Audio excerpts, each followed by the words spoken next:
Hello friends, good morning. Today we are discuss the very important topic, how to create a thread.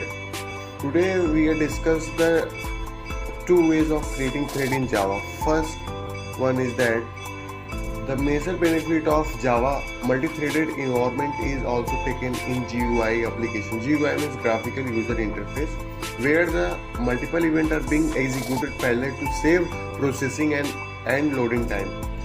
But we can also say that because of the multiple thread, importance of main method, especially in GUI application, get minimized.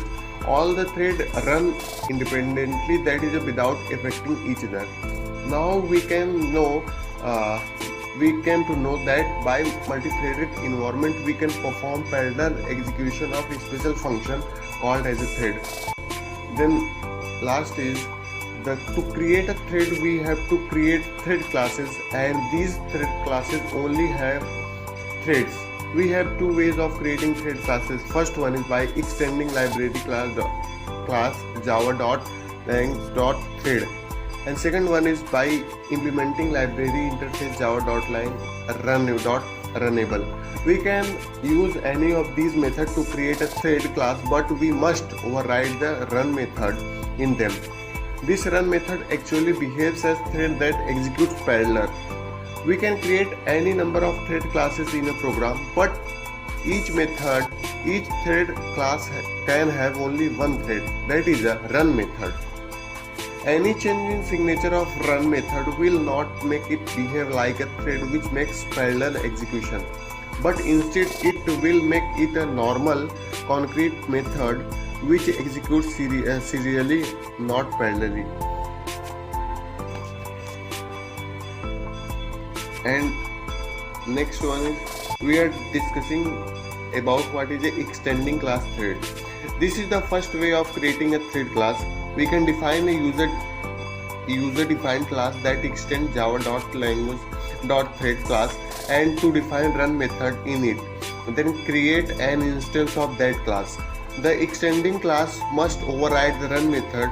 Refer following class A, that is a class A extend thread, then curly bracket, then public void run, then curly bracket, then syntax what you have to write, then curly bracket close double. To begin the execution of this thread, we must call to start method. And the other way of creating thread is to implement interface java.lang.runnable. This is the easiest way of creating thread class. The interface runnable has abstractly defined run method. Therefore, in our user defined class, we must override the run method. Refer following class A. Class B implements runnable, curly bracket, public void run, then curly bracket, then syntax what you have to write in there, then curly bracket close. By implementing runnable, class B can never be thread life cycle method, because these methods are actually defined in class thread. It means the following statement for class B is not valid. That is b1 equals to new b, but b1 dot start, that is a comment invalid. Hence, we need to declare an object of class thread that handles the object b1. The thread class has several constructors to it, two of them. And next one is inter-thread communication. We have three final methods of class object to perform inter-thread communication. First one is wait, second one is notify, third one is notify all. Then we will discuss inter-thread process communication. Process communication is an important topic and very much helpful in case of synchronized method and thread. As the name suggests, the inter-thread communication allows us the thread to communicate and pass the signal to each other and manually control the synchronized thread. We can also say that to avoid pooling of thread into a single method, Java allows to control any thread by passing signal to them. This is done using three final method of class object. First is wait, second is notify, third is notify all.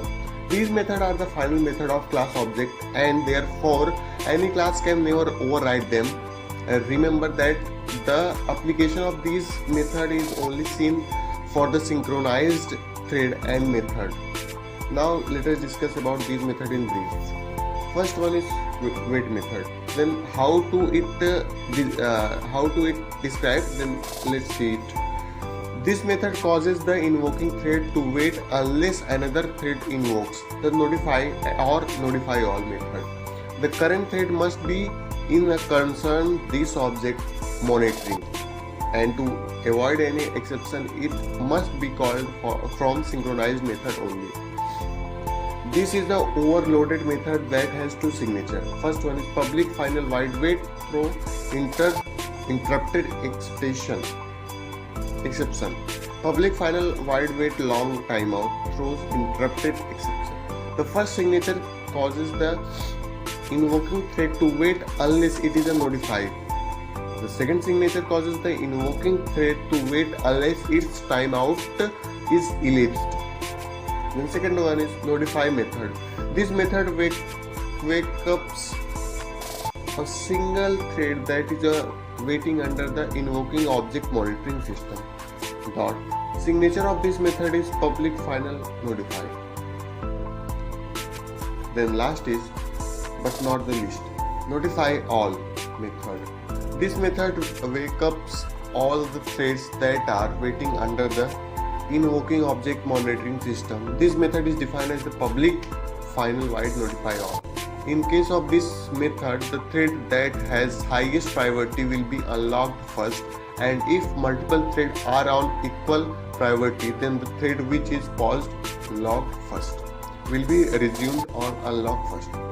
Many developers do not recognize the difference between the sleep and wait method by functionalities and signature. The wait and sleep method looks similar, but there are some differences between them. That's all.